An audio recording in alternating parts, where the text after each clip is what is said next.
In this video, we are going to talk about case study. Case studies are a discussion of actual issues that an individual might face during his job. You can call it a simulation of a real-world problem. This is a common method of teaching used in Harvard, IIM and many different business schools around the world. The kind of case study will change based on the type of program you are a part of. I will give you an example to help you get a better idea about case studies. Imagine that you are a human resource manager. A valuable employee in your company wants to resign from their post for a better job. The employee is very good and you don't want to lose them. What will you do? So this is your case. Now you have to develop on this and make your points. What will you do to keep the employee? You can pause the video, think of some points and write it down if you want.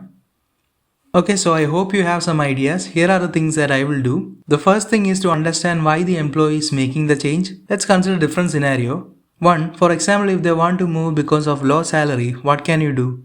The obvious thing to do here is to increase the pay. You can immediately increase the pay or discuss with the employee and meet in the middle, depending upon different situations at play. Second scenario, suppose if they want to move to a different location, then what can you do? Can you provide the employee with a remote job offer? Is a different branch of the company present in the employee's preferred location? If so, you can suggest them to move there. Or another possibility is to increase the allowances and salary in such a way that the employee will give up on his wish to go to a new location. So we can branch out to many different possibilities, and depending upon the toughness, they can add in more constraints or be more lenient. I hope you got an idea. We will discuss more in individual case studies. I request you to share this video and help grow this channel. Stay safe and see you again.